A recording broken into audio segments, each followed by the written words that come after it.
Okay, so today I'm going to replace the ignition coil on my Volvo S40. I went to Advanced Auto Parts and they told me that I had a misfire on cylinder 3, so we're going to replace this coil. So first, I need to take the cover. Let me put my camera down. First, I need to take the cover off of my motor. There's 6 screws that I need to take off, and they have this star-shaped head on the screw, but I'm going to use an Allen because I know they're not very tight. I'm going to use an Allen wrench to get those off of there.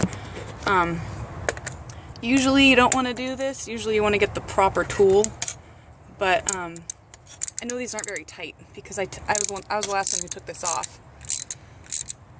But if you can, I could just go to Walmart and get a star shape, but I don't really feel like it. So I'm going to take all those off. Set that down. Oops. Okay. So loosen these up.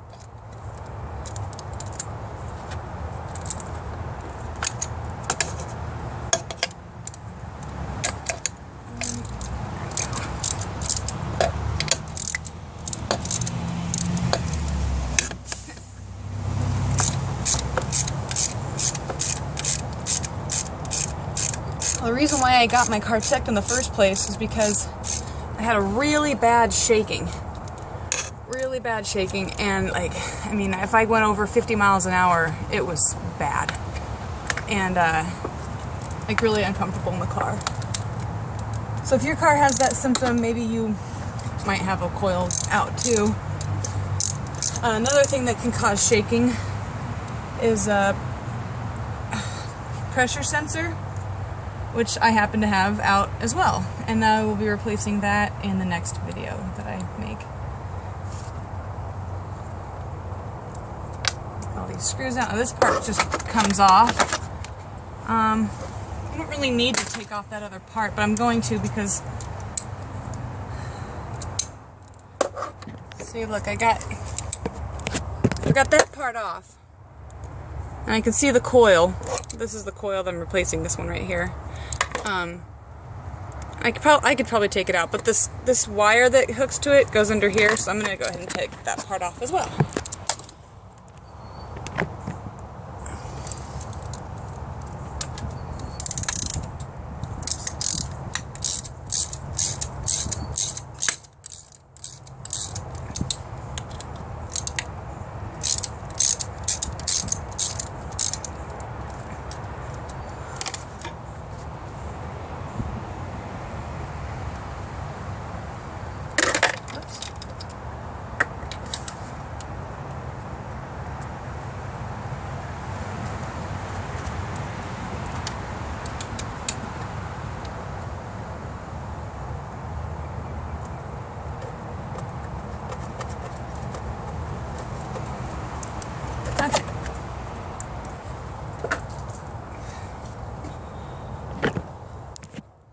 So now I've got my screws out and I have my cover completely off.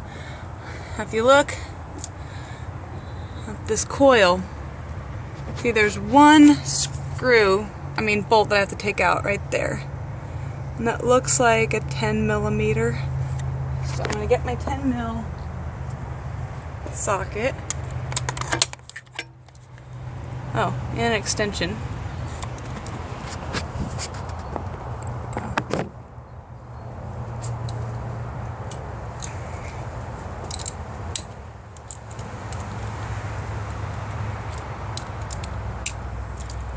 Oops. My extension doesn't really hold onto my socket very well. It's important to have tools that stick together, especially when you're working in a car. You don't want anything falling down. You might need to get a new extension.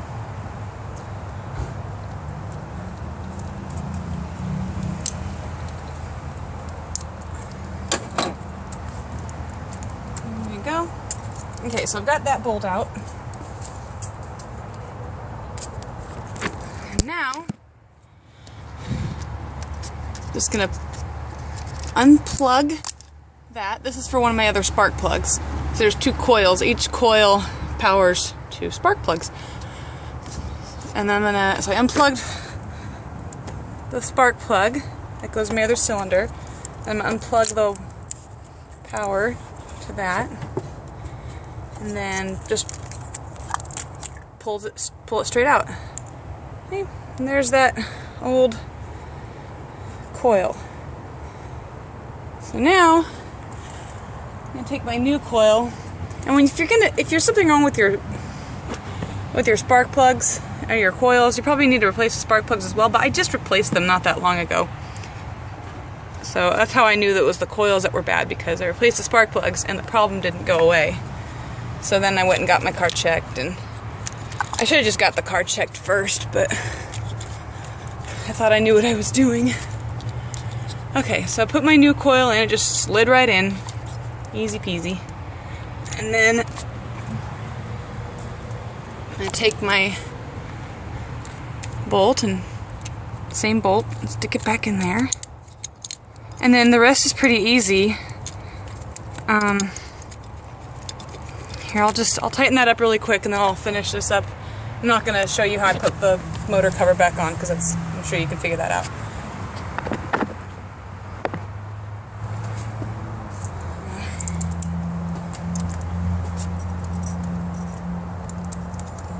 And I just tighten this back on.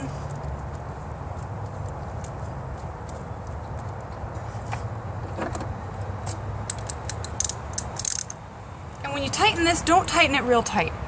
I had a friend on his car strip this bolt because he just, tightened it real tight. What I do when I tighten a bolt like this that shouldn't be too tight is I just put my hand real close to the front. I don't put my hand way out here because this is where you have more leverage and you can break the bolt.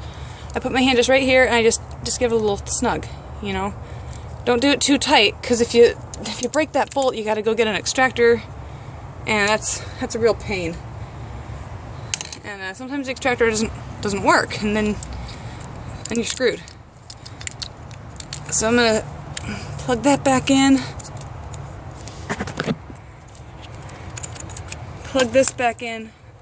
Oh, this needs to make a click sound when you plug it back in. This did not make a click sound. I think I need both hands just a second.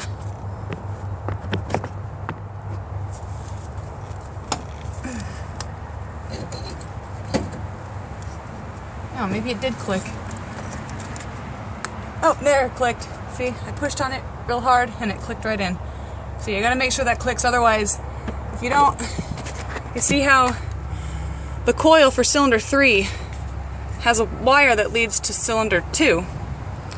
And if you don't click that in, even though cylinder 3 is gonna be working, then your cylinder 2 is gonna be misfiring. And you're gonna think the wire is bad, but actually just because you didn't plug it in right.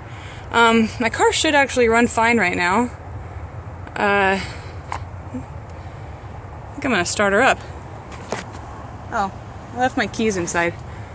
Well, oh no, I didn't. They're in the car.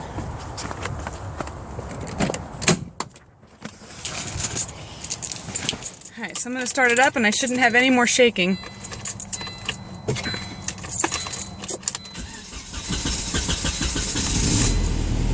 Oh, see, that's what I'm talking about.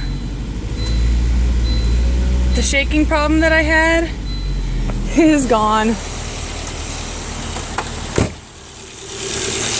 it sounds great. Before it was making this really horrible noise, and now it just sounds wonderful. So that's the problem. I still have a pressure sensor that I need to replace. That'll help me with some other problems I've been having, but for now, I'm really happy that shaking is gone. All right, thanks for watching. I hope you're able to, replace this on your own, fix your car on your own. Good luck.